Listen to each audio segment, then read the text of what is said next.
Baik, Assalamualaikum warahmatullahi wabarakatuh. Kembali lagi dengan saya, Rian Saputra, dengan NIM 210320010. Di sini saya akan membuat video tentang penjelasan pembibitan kelapa sawit, yaitu pembibitan utama atau main nursery. Di sini saya akan membahas untuk memenuhi tugas kuliah dari mata kuliah agribisnis perkebunan. Di sini saya akan memaparkan dan menjelaskan tentang pembibitan utama, yaitu main nursery.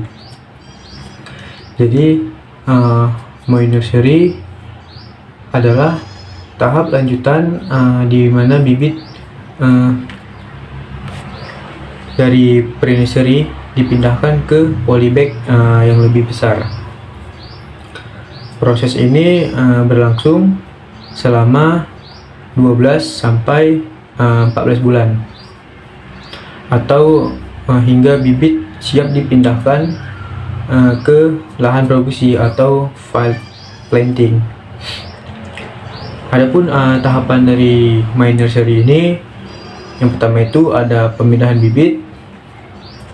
Bibit dari pre-nursery dipindahkan ke polybag berukuran lebih besar, yaitu dengan ukuran 30 x 30 cm atau 40 x 40 cm dengan media tanam yang lebih kaya akan nutrisi. Untuk media tanam, campuran tanah, pasir, pupuk organik, dan pupuk mineral diberikan di polybag besar untuk mendukung pertumbuhan yang lebih cepat. Untuk pemeliharaan itu ada penyiraman. Penyiraman dilakukan secara berkala, umumnya 2 kali sehari tergantung kondisi cuaca. Tentu ada pemupukan. Pupuk diberikan secara teratur dengan dosis yang disesuaikan untuk mendorong pertumbuhan optimal. Pada tahap ini, bibit diberi pupuk NPK, magnesium, dan unsur hara lainnya. Ada juga pemangkasan daun. Daun yang mati atau tidak sehat dipangkas untuk menjaga kesehatan bibit. Dan penyiangan dan pengendalian hama. Gulma dan hama harus dikendalikan secara rutin agar tidak mengganggu pertumbuhan bibit. Lama pemeliharaan bibit dipelihara hingga mencapai tingginya itu sekitar 80 sampai 100 cm dengan setidaknya 8 sampai 12 daun yang sehat. Tujuan dari main nursery ini adalah untuk memastikan bibit yang siap tanam memiliki sistem akar yang kuat, batang yang kokoh, dan daun yang sehat sebelum ditanam di lapangan. Selanjutnya juga ada perbedaan dari pre-nursery, perbedaan utama dari pre-nursery dan main nursery. Dari aspek polybag, untuk pre-nursery itu polybag kecil, yaitu 12 kali 23 cm, dan untuk main nursery yaitu polybag besar, yaitu 30 kali 30 cm atau lebih, dan untuk durasinya itu di pre-nursery itu 3 sampai 4 bulan dan di main nursery 12 sampai 14 bulan. Untuk tujuan dari pre-nursery pembentukan bibit awal dari kecambah, dan untuk main nursery itu pertumbuhan bibit hingga siap tanam di lahan.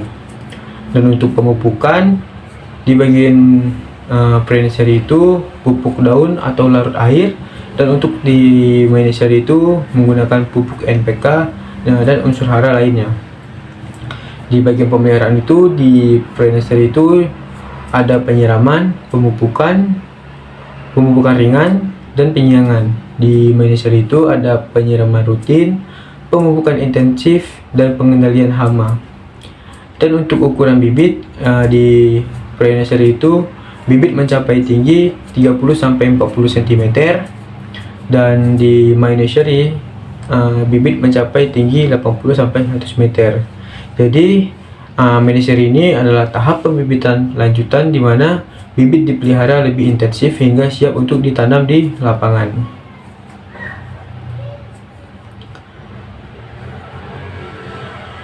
Selanjutnya itu dimasuk ke proses pembibitan pre-nursery. Jadi dari pre-nursery ini atau pembibitan utama merupakan pembibitan lanjutan setelah bibit dari pre-nursery atau pembibitan awal di transplanting ke polybag besar.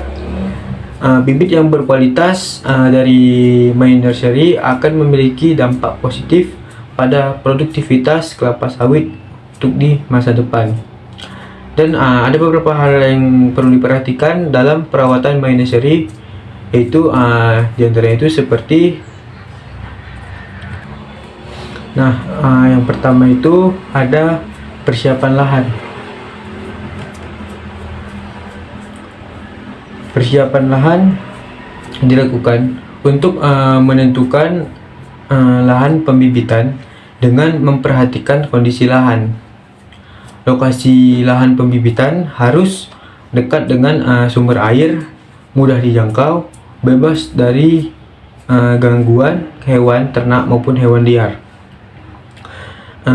Sumber air hal yang utama yang harus diperhatikan guna mencukupi kebutuhan air pada pembibitan.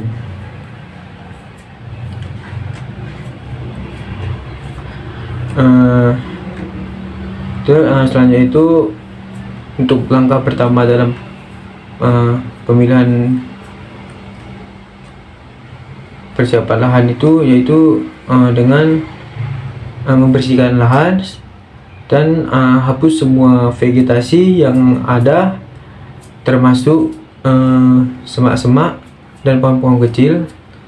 Dan proses ini penting untuk mencegah persaingan dengan tanaman lain, serta mengurangi resiko hama dan penyakit. Selain itu juga pastikan untuk menghilangkan sampah dan material lain yang tidak diinginkan agar lahan siap untuk pengolahan. Selanjutnya itu ada media tanam. Pada tahap ini polybag yang digunakan yaitu berukuran 35 kali 40 cm dengan tebal 0,2 mm. Dan tanah yang digunakan adalah tanah lapisan atas atau yang biasa disebut dengan topsoil, yang gembur, subur, bersih dari potongan kayu, banyak mengandung bahan organik yang terdapat, banyak kandungan bahan alami yang terdapat atau yang menyusun topsoil. Di antaranya itu yaitu tanah lempung atau lowam, kelodak dan pasir, kompos, dan berbagai mikroorganisme yang masih hidup. Zat-zat ini telah tercampur menjadi satu dan terbentuk secara alami yang dapat memperbaiki struktur tanah dan memperbaiki pengudaraan dalam tanah, dan diambil dari lahan yang bebas serangan penyakit ganoderma. Tanah sebelum diisi ke polybag diayak terlebih dahulu dan dicampur dengan pupuk dolomit dengan dosis 40 gram per polybag. Dan dari media tanam ini itu adalah bahan yang digunakan untuk mendukung pertumbuhan tanaman kelapa sawit. Ini bukan hanya tanah, tetapi juga mencakup berbagai komponen yang membantu menyediakan nutrisi, udara, dan kelembapan. Dalam pembibitan kelapa sawit, media tanam harus mampu mendukung akar bibit dengan baik serta menyediakan lingkungan yang ideal untuk pertumbuhannya. Dan untuk komponen dari media tanam tadi yang lebih jelasnya itu, pertama itu ada tanah atau tanah lapisan atas atau topsoil. Tanah ini merupakan komponen utama dalam media tanam. Pilih tanah yang subur, kaya akan bahan organik, dan memiliki pH netral yaitu antara 6 sampai 7. Dan tanah lempung berpasir seringkali ideal karena baik dalam menahan air dan memiliki drainase yang baik. Dan untuk pupuk organiknya itu menggunakan pupuk kandang atau kompos yang sangat penting untuk meningkatkan kesuburan pada media tanam. Pupuk organik juga meningkatkan mikroorganisme yang bermanfaat dalam tanah. Bisa juga menggunakan serat kelapa yang dapat untuk meningkatkan aerasi dan retensi air. Serat ini membantu menciptakan ruang udara dalam media yang memungkinkan akar untuk bernapas dengan baik atau dengan lebih baik lagi. Terus ada perlit atau vermiculit, itu bahan yang untuk meningkatkan drainase dan aerasi. Yang perlit membantu mencegah penggumpalan tanah, sedangkan yang vermiculit menambah kemampuan retensi air. Selanjutnya juga bisa menggunakan pasir, yaitu pasir halus dapat digunakan untuk meningkatkan drainase. Namun penggunaan pasir harus seimbang agar tidak mengurangi kesuburan dari media tanah. Untuk rasio campuran media tanamnya tadi, misalnya menggunakan tanah itu sebanyak 40%, dan untuk pupuk organik itu 30%, dan serat kelapa 20%, atau menggunakan perlit atau vermiculit itu sebanyak 10%. Tapi rasio ini juga harus disesuaikan berdasarkan dari hasil pengujian tanah dan kebutuhan spesifik pada bibit kelapa sawit yang akan ditanam. Untuk proses pembuatan media tanamnya itu ada yang pertama itu pengumpulan bahan, yaitu mengumpulkan semua bahan yang diperlukan sesuai dengan rasio yang telah ditentukan. Setelah itu masuk ke pencampuran, yaitu campurkan semua bahan dalam wadah yang cukup besar. Pastikan semua bahan tercampur merata. Penggunaan alat pencampur bisa mempercepat proses.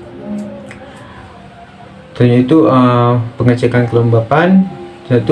Setelah dicampur, periksa kelembapan media. Media tanam ini harus dalam keadaan lembab tetapi tidak basah. Kelembapan yang ideal akan mendukung pertumbuhan akar. Selain itu ada pengujian pH, yaitu lakukan pengujian pH untuk memastikan media berada dalam rentang yang sesuai. Jika pH terlalu tinggi atau rendah, dapat ditambahkan bahan pengubah pH seperti dolomit atau sulfur.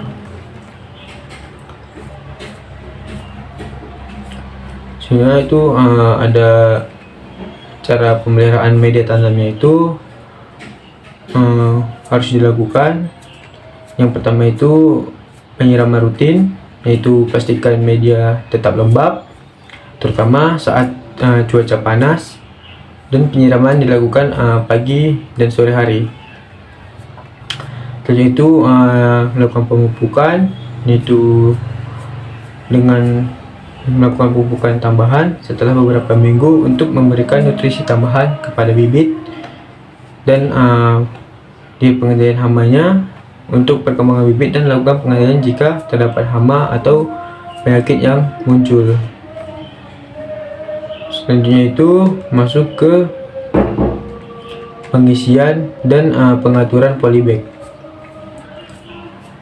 Tanah yang telah dicampur dengan pupuk dolomit diisi penuh ke dalam polybag hingga menyisakan 3 sampai 5 cm dari permukaan atas polybag.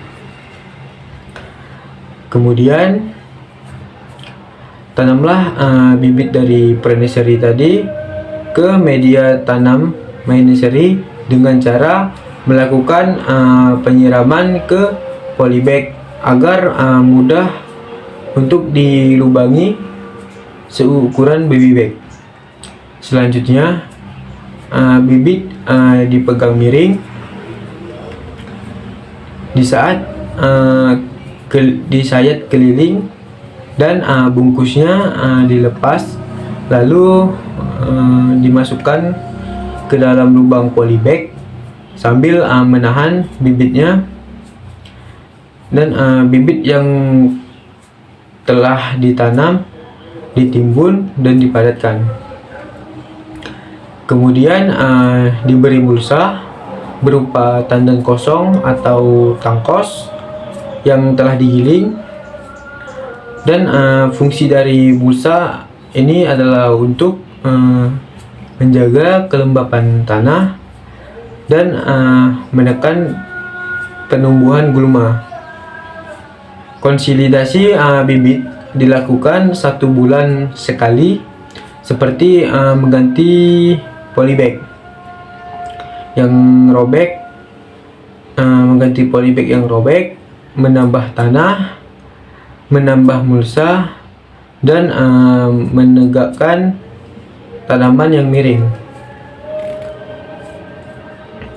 Kemudian media tanam disusun di lapangan pola segitiga sama sisi membentuk pola mata 5 dengan jarak tanam 90 kali 90 kali 90 cm. Adapun tujuan dari pola tanam untuk efisiensi lahan dan untuk memudahkan memonitoring tanaman dari segala arah. Selanjutnya itu ada masuk ke bagian pengendalian hama dan penyakit. Pengendalian hama dan penyakit adalah bentuk pengendalian mencegah serta mengatasi hama ataupun penyakit yang menyerang tanaman kelapa sawit pada fase pembibitan, khususnya itu di pembibitan utama atau my nursery.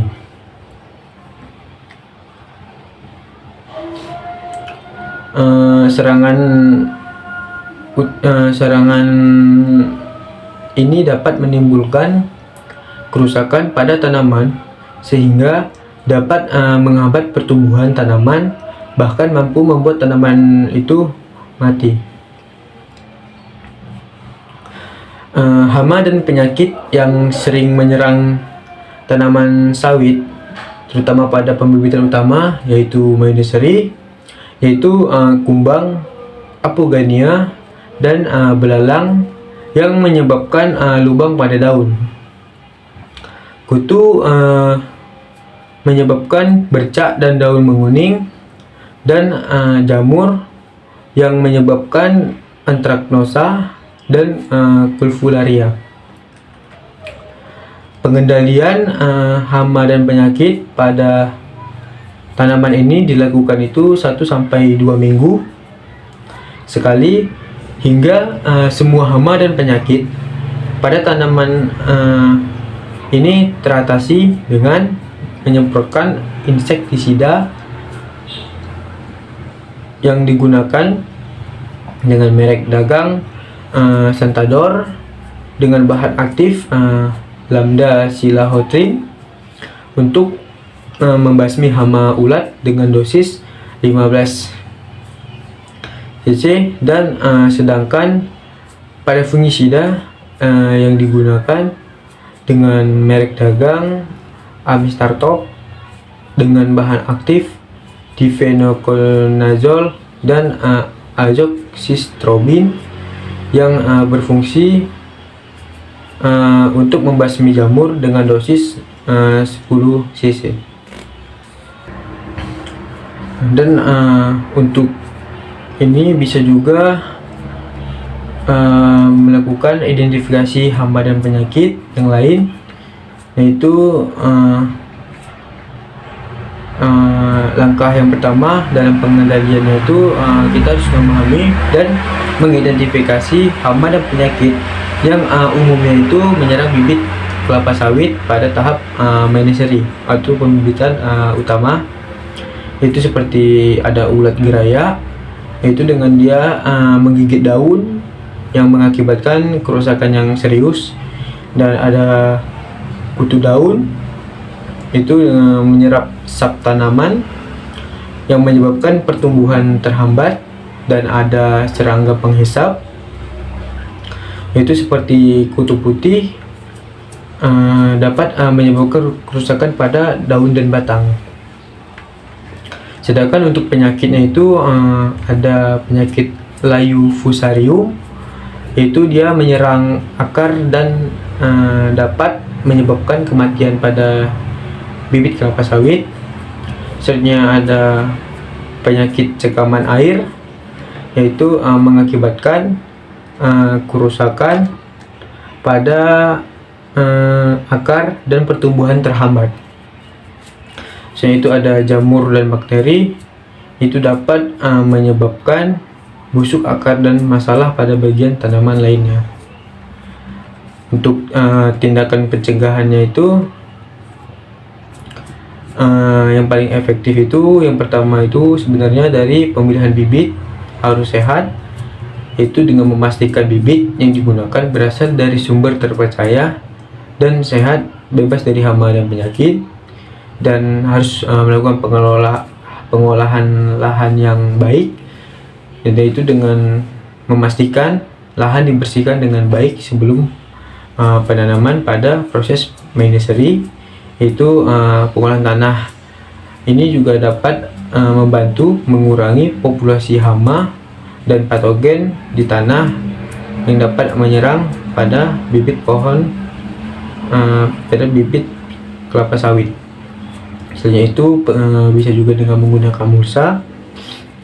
Mulsa ini itu mulsa organik dan dapat membantu mengurangi pertumbuhan gulma, yang dimana gulma ini menjadi tempatnya persembunyiannya hama.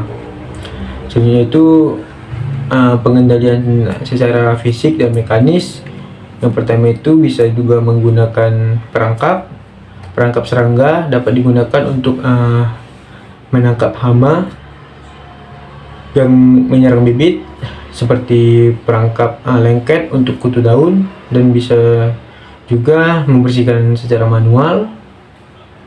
Itu lakukan pemeriksaan rutin dan bersihkan bibit dari hama secara manual. Jika ditemukan hama dapat dibersihkan dengan tangan atau air, dan memastikan kelembapan yang tepat, karena kelembapan yang tepat dapat membantu mengurangi resiko serangan penyakit, dan pastikan penyiraman dilakukan dengan sebaik-baiknya. Dan bisa juga menggunakan pestisida, itu tapi juga harus pilih pestisida yang tepat, dengan gunakan pestisida yang sesuai dengan jenis hama atau penyakit yang menyerang, dan yaitu pertimbangan pestisida organik. Dan waktu pengaplikasian, itu lakukan aplikasi pestisida pada waktu yang tepat, seperti pada pagi atau sore hari, untuk meminimalisir dampak negatif terhadap serangga yang bermanfaat. Selain itu lakukan pemantauan secara rutin untuk mengendalikan hama dan penyakit, yaitu dengan lakukan pemeriksaan pada bibit setiap minggu untuk mendeteksi gejala awal. Jika serangan terdeteksi, segera lakukan tindakan yang diperlukan. Selanjutnya itu masuk ke penyiangan gulma. Penyiangan gulma dilakukan secara manual dengan mencabut gulma yang berada pada permukaan polybag. Penyiangan gulma dilakukan 2 minggu sekali. Untuk gulma yang berada di sekitar jalan atau di luar polybag, dilakukan pengendalian dengan menggunakan Roundup yang berbahan aktif isopropilamina glifosat ditambah dengan ELI dengan masing-masing dosis 300 cc dan 15 gram yang dicampur dalam 15 liter air. Alat semprot dirancang nozzle-nya agar aplikasi penyemprotan tidak sampai mengenai bibit. Penyemprotan harus dilakukan dengan posisi lebih rendah dari permukaan polybag. Waktu penyemprotan tidak dibenarkan dilakukan pada siang hari dikarenakan penguapan herbisida berdampak negatif untuk pada bibit kelapa sawit. Dan untuk jenis-jenis gulma yang sering dijumpai itu seperti gulma berdaun lebar, seperti daun singkong dan rumput liar yang dapat tumbuh cepat dan menyebar. Selanjutnya itu gulma berakar dalam, yaitu seperti semak-semak yang memiliki akar dalam, sulit untuk dihilangkan dan dapat mengambil banyak nutrisi dari tanah.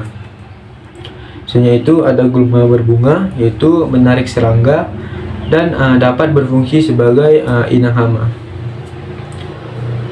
Tindakan pencegahannya itu bisa melakukan pengolahan tanah yang baik, yaitu mengolah tanah sebelum penanaman dapat membantu mengurangi populasi gulma. Dan pastikan tanah dibajak dan dicampur dengan bahan organik. Selanjutnya itu bisa penggunaan mulsa. Mengaplikasikan mulsa organik seperti jerami atau serbuk gergaji dapat menutupi permukaan tanah dan menghalangi pertumbuhannya gulma. Mulsa juga membantu menjaga kelembapan tanah. Itu penanaman bibit secara rapat. Dengan menanam bibit kelapa sawit lebih rapat dapat mengurangi ruang bagi gulma untuk tumbuh. Pengendalian secara manualnya itu bisa dengan pencabutan gulma. Lakukan pencabutan gulma secara manual sebelum mereka berkembang biak. Pastikan untuk mencabut akar gulma agar tidak tumbuh kembali. Penggunaan cangkul atau alat pertanian. Alat sederhana seperti cangkul dapat digunakan untuk mengolah tanah dan menghancur gulma yang tumbuh. Dan bisa juga menggunakan pestisida herbisida. Gunakan herbisida yang sesuai dan aman untuk tanaman kelapa sawit. Untuk waktu pengaplikasiannya itu herbisida saat gulma masih muda untuk meningkatkan efektivitas. Hindari aplikasi pada cuaca ekstrim seperti hujan lebat. Dan setelah itu maka lakukan juga pemantauan secara rutin untuk menjaga keberhasilan pengendalian gulma. Dan lakukan inspeksi setiap minggu untuk mendeteksi gulma baru. Dan jika ditemukan maka lakukan tindakan pengendalian gulma yang bisa dilakukan. Selanjutnya itu masuk ke pemupukan. Tanaman kelapa sawit memerlukan nutrisi agar dapat memberikan hasil produksi yang maksimal. Nutrisi yang diserap oleh tanaman kelapa sawit ini berasal dari unsur hara, tanah atau pupuk yang menjadi makanan utama bagi tanaman kelapa sawit. Pemupukannya sama dengan tanaman lainnya, setidaknya membutuhkan 4 unsur hara seperti nitrogen, fosfor, kalium, magnesium,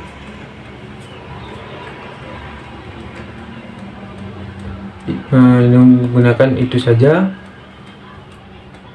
Dan pupuk ditaburkan merata dalam lingkaran sekeliling bibit sekitar 5 cm dari pangkal bibit.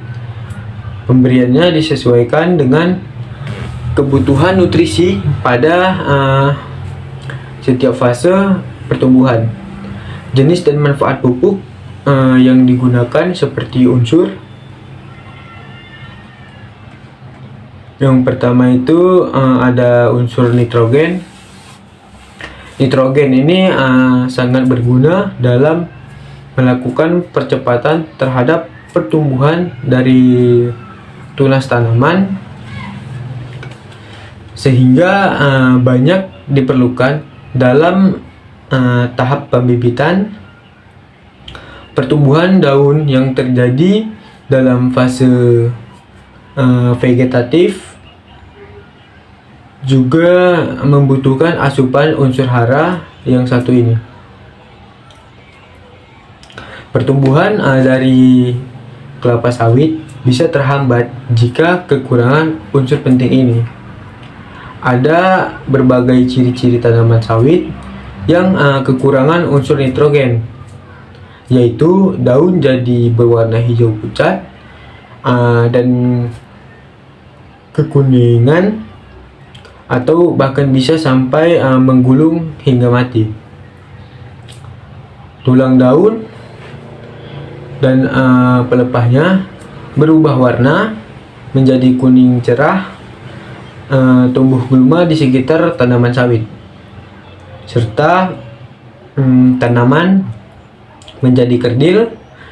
Jika sudah ada tanda-tanda tersebut, maka pemberian dari unsur nitrogen perlu diperhatikan. Contoh jenis pupuk yang mengandung unsur nitrogen itu yaitu seperti pupuk urea, ZA, serta NPK. Selanjutnya itu masuk ke unsur fosfor.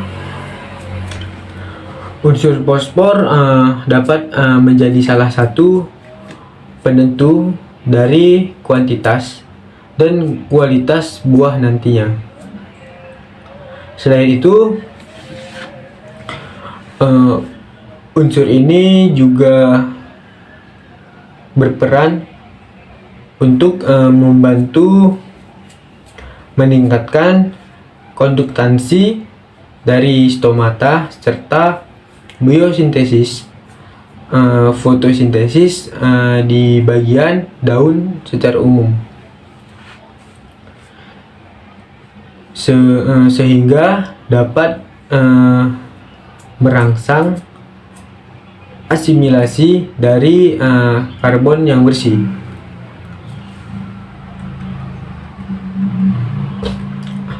Adapun tanda-tanda dari kekurangan unsur fosfor yaitu munculnya bintik kuning di bagian daun. Itu biasanya terus menyebar hingga jadi menyatu, bahkan bisa membuat seluruh bagiannya menjadi berwarna oranye. Dan tanda selanjutnya yaitu munculnya garis berwarna putih yang terbentang lurus pada kedua sisi tulang di bagian tengah daun. Untuk mencegah terjadinya dampak yang lebih parah bagi tanaman, maka pemberian unsur kalium penting untuk menjadi perhatian pada tahap pertumbuhan vegetatif. Kalium umumnya diberikan pada tanaman dalam bentuk KCl. Selanjutnya itu ada unsur kalium. Kalium merupakan unsur hara yang sangat penting untuk tanaman, yang fungsi utamanya itu adalah untuk meningkatkan resistensi tanaman terhadap kekeringan, racun dan hama, serta meningkatkan kualitas buah. Dan unsur kalium juga mengatur fungsi stomata pada daun dan berperan penting dalam penyerapan fotosintesis, aktivasi enzim, dan sintesis minyak. Kekurangan unsur ini itu menyebabkan daun seperti terbakar dan akhirnya gugur. Selanjutnya itu ada unsur magnesium.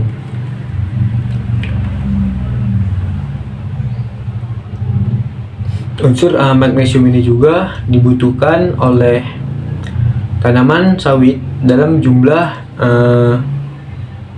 yang banyak, yaitu magnesium. Unsur hara yang satu ini menjadi sangat penting sebab dapat mendukung terbentuknya minyak dalam biji sawit, sehingga hal ini layak untuk menjadi perhatian khusus bagi produsen sawit. Selain itu, unsur magnesium juga diperlukan dalam mendukung berjalannya proses fotosintesis pada tanaman. Jika kekurangan unsur ini, maka tanaman dapat memiliki ujung daun yang berwarna kekuningan ketika terkena paparan sinar matahari. Semakin lama, daun-daun tersebut bisa berubah menjadi warna coklat, bahkan bisa sampai kering.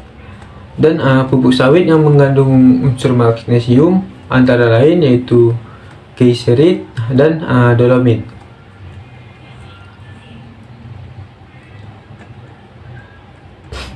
Pemupukan di main nursery dilakukan pada umur 12 minggu dengan penggunaan pupuk urea dan NPK Mg magnesium. Dan cara aplikasi pemupukan pada tahapan ini yaitu dengan cara sebar di permukaan polybag. Dan untuk dosis dan waktu pemupukan itu di minggu setelah tanam pada minggu ke-12 dengan cara aplikasi itu sebar di dalam polybag dengan NPK magnesium 3 gram, dan pada minggu ke-13 dengan NPK magnesium 3 gram, dan minggu ke-15 yaitu dengan NPK magnesium 4 gram, dan minggu ke-17 dengan NPK magnesium 4 gram, dan minggu ke-19 yaitu dengan NPK magnesium 7,5 gram, dan pada minggu ke 21 yaitu dengan NPK magnesium 7,5 gram, dan pada minggu ke 23 yaitu dengan magnesium NPK magnesium 7,5 gram, hingga sampai minggu ke 27 yaitu dengan NPK magnesium 7,5 gram, dan pada minggu 29 dan minggu 31 itu menggunakan NPK magnesium 10 gram, dan pada minggu ke 33 sampai minggu ke 47 itu menggunakan NPK magnesium 15 gram, dan pada minggu ke 35 itu menggunakan pupuk urea juga sebanyak 10 gram, dan pada minggu ke 41 itu menggunakan pupuk urea juga yaitu 15 gram, dan pada minggu 47 yaitu menggunakan pupuk urea juga dengan sebanyak 20 gram. Selanjutnya itu masuk ke tahap penyiraman. Bibit dari My Nursery ini setiap hari harus disiram sesuai dengan kebutuhan air dalam satu polybag. Dalam satu polybag itu yaitu airnya itu sebanyak 2 liter per hari, dan 1 liter per polybag di pagi hari, dan 1 liter polybag itu di sore hari, atau harus dalam keadaan kapasitas lapang. Dibuktikan dengan ketika disiram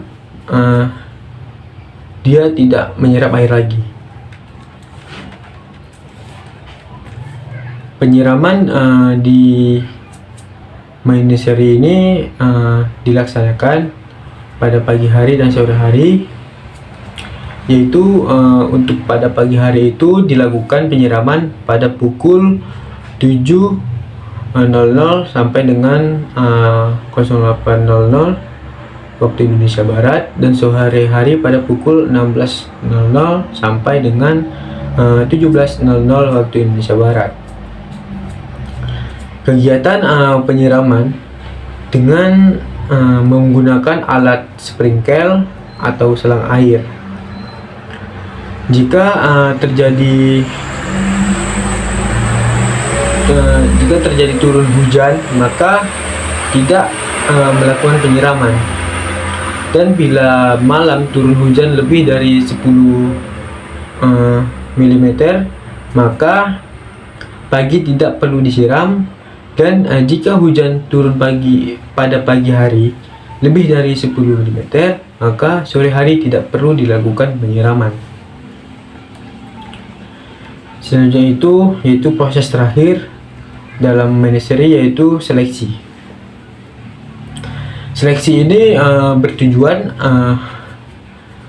untuk mendapatkan bibit dengan kualitas baik untuk mencapai hasil produksi sesuai dengan target yang direncanakan, dan menghindari terangkutnya bibit abnormal ke lapangan.